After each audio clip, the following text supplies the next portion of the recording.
कुत्ते का जन्म क्यों मिलता है और एक कुत्ते ने क्यों लगाई श्री राम के दरबार में न्याय की गुहार।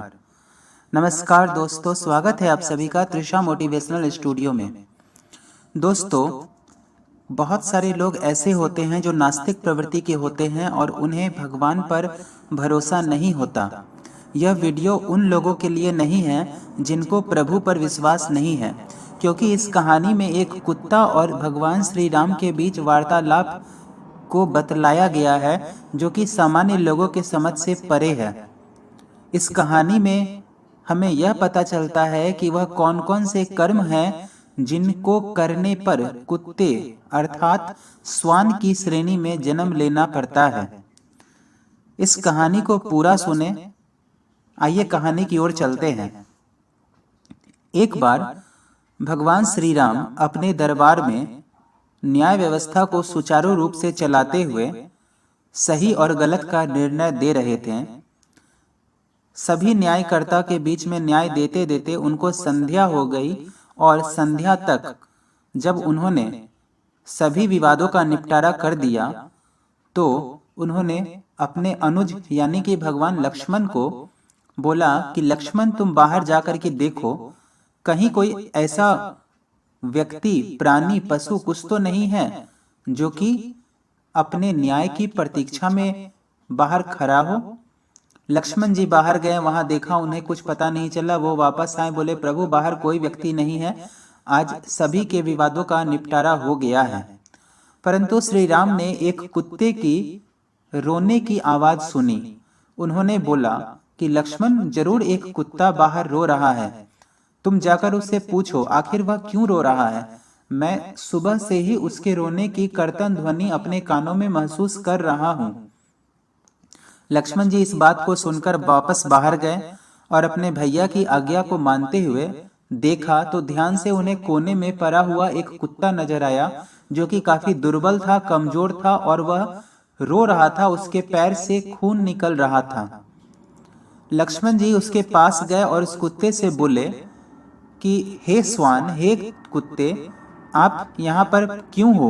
क्या तुम्हें कोई कष्ट है? तुम क्यों रो रहे हो? इसके पश्चात उस कुत्ते ने लक्ष्मण जी को प्रणाम करके कहा कि हे श्रीमान लक्ष्मण जी, मैं आपसे विनती करता हूँ कि मेरे साथ कुछ समस्या है, मैं एक विवाद में फंस गया हूँ, मुझे कुछ परेशानी है, मुझे न्याय चाहिए, कृपया इसके लिए मेरी मदद करें। लक्ष्मण जी ने कहा ठीक है, तुम मेरे साथ राज दरबार में चलो। कुत्ते ने कहा कि नहीं, मैं नीच जाति का पशु हूँ, मैंने इस नीच योनि में जन्म लिया है, यह मेरे पुराने कर्मों का फल है और एक कुत्ते के लिए कुछ जानों में स्थानों में जाना वर्जित है। जैसे मैं मंदिर में, यज्ञशाला में, हवन गृह में, तुलसी के उद्यान में, राजभवन में, पवित्र स्थानों में, तीर्थ स्थलों में, स्नान संध्या आदि के जगह पर नहीं जा सकता हूँ। यह सभी जगह कुत्ते यानी कि श्वान के लिए वर्जित है। इस प्रकार हे दीनवत्सल, आप कृपया कर भगवान श्री राम को मेरा संदेश दे कि वह स्वयं यहाँ पधार कर मेरी विनती, मेरी पुकार को सुने। भगवान श्री राम के कानों में जब यह बात गई तो वह तुरंत उस कुत्ते के पास आए और उससे बोला कि आपको क्या कष्ट है, आप मुझे बताओ। कुत्ते ने प्रभु को प्रणाम करके कहा कि हे दीनवत्सल, आपने बहुत बड़ा उपकार किया जो आप मेरे लिए यहाँ चलकर आए हैं। कुत्ते ने इसके बाद कहा कि भगवान, मैं एक नीच जाति का पशु हूँ, मुझे किसी का जूठा अगर खाने को मिल जाता है तो वो मैं खा लेता हूँ। मेरे तो हाथ पैर नहीं है कि मैं खाना बनाकर खा सकूं। मुझे बोलने की भी आवश्यकता नहीं है क्योंकि मेरे पास सिर्फ भौंकने की शक्ति है। मैं अपनी भावनाओं को किसी को बता भी नहीं सकता हूँ। उसने फिर कहा कि मुझे एक बार बहुत जोर से भूख लगी हुई थी और एक सन्यासी जा रहा था।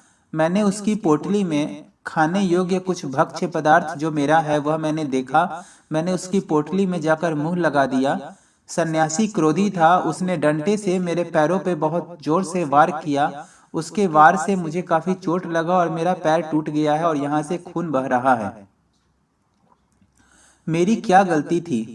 मैं खाना तो बना नहीं सकता हूँ, जदा कदा कहीं किसी का जूठन मिल जाता है, वही खाकर मेरी दिनचर्या पूरी होती है, वही खाकर मैं जीवित रहता हूँ। भगवान श्री राम ने कहा कि हाँ, तुम्हारे साथ गलत हुआ है। इसके बाद उन्होंने उस सन्यासी को बुलवाया। सन्यासी से प्रभु ने पूछा कि आपने इस कुत्ते को व्यर्थ में अनावश्यक क्यों मारा? क्या इसने आपको परेशान किया था? क्या इसने आप पर प्रहार किया था?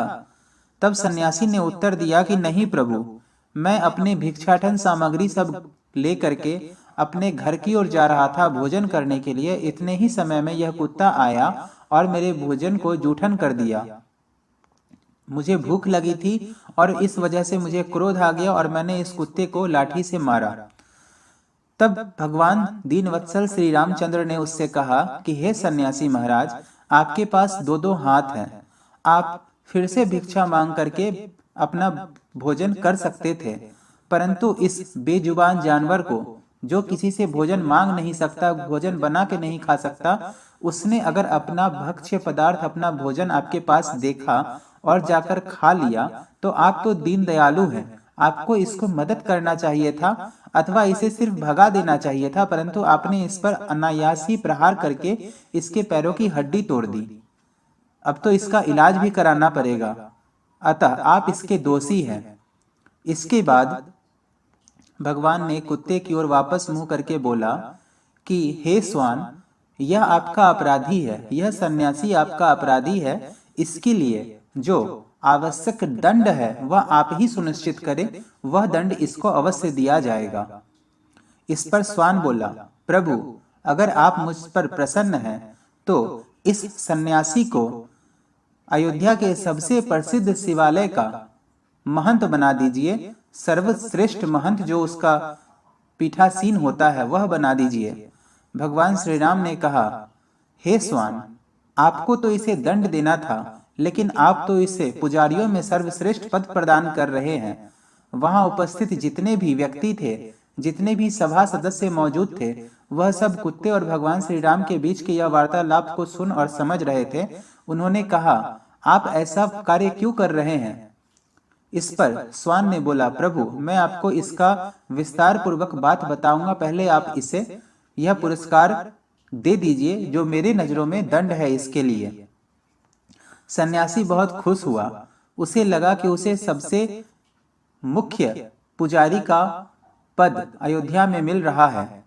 उसे महंत बना दिया गया। बाजे गाजे के साथ सुंदर वस्त्र आदि पहना करके उसका अभिषेक करवाया गया और वह अयोध्या के सबसे प्रसिद्ध शिवालय का महंत बन गया।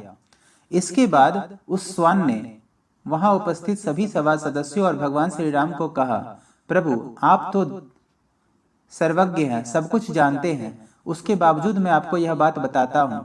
पिछले जन्म में मैं भी इसी अयोध्या के सर्वश्रेष्ठ मंदिर शिवालय का महंत था, मुख्य महंत था, लेकिन मेरे अंदर इतनी ज्यादा लोभ, लालच, यह सब भर गया था कि मैं अपने आप को सर्वश्रेष्ठ समझने लगा था और इस कारण मैंने न जाने कितने भक्तों का अपमान किया। लोभ, लालच, द्वेष, घृणा इत्यादि मेरे अंदर भर गई थी। इस वजह से मैंने कई बार भक्तों का अपमान किया, पैसों का हेरफेर किया और न जाने कितने अपराध किए। इसी वजह से मुझे इस स्वान कुत्ते के रूप में जन्म लेना पड़ा है, जबकि उसके पहले मैं बहुत ही अच्छा इंसान हुआ करता था। परंतु यह सन्यासी, इसके अंदर तो पहले से ही लोभ, लालच, द्वेष, घृणा इत्यादि कूट कूट कर भरी हुई है। तो यह सन्यासी अगर इस महंत के पद पर अधिकार अपना जना ले तो अगले जन्म में यह पुनः कुत्ता के रूप में ही प्राप्त करेगा और उसके बाद उसे समझ में आएगा कि एक स्वान का जीवन कितना कष्टमय होता है।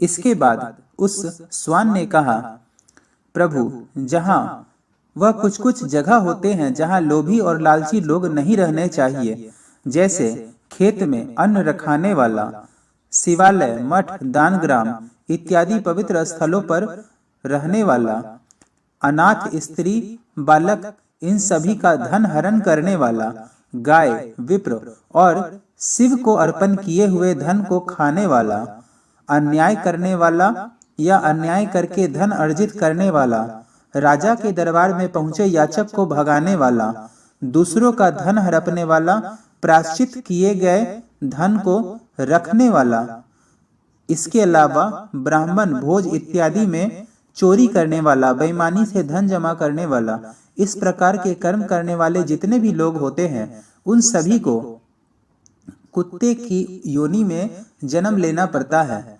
मैंने भी पूर्व जन्म में इनसे संबंधित पाप किए थे, इसी वजह से मुझे भी यह योनि प्राप्त हुई। अब इस महंत के पद पर अधिकारी करने वाले इस सन्यासी को भी यह सब कर्म करने पड़ेंगे, क्योंकि यह पहले से ही बुरी और दुष्ट प्रवृत्ति का है, तो अगला जन्म इसे भी कुत्ते के रूप में ही मिलेगा।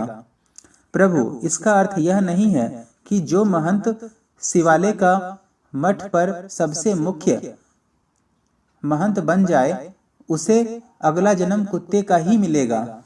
जो महंत ईमानदारी से मठ की सेवा करते हैं, उस पर आए हुए धन को धर्म कर्म के कार्यों में, दीन दुखियों की सेवा में लगाते हैं, वह भगवान के धाम को अवश्य प्राप्त करते हैं और जन्म मरण के चक्रव्यूह से भी मुक्त हो जाते हैं। इस प्रकार इस सन्यासी के सामने दोनों अवसर हैं, या तो यह अपने कार्यों को धर्म कर्म में खर्च करके अपने आप को वैकुंठ को प्राप्त करे, अथवा पुनर्जन्म लेकर के स्वान योनि को प्राप्त करे।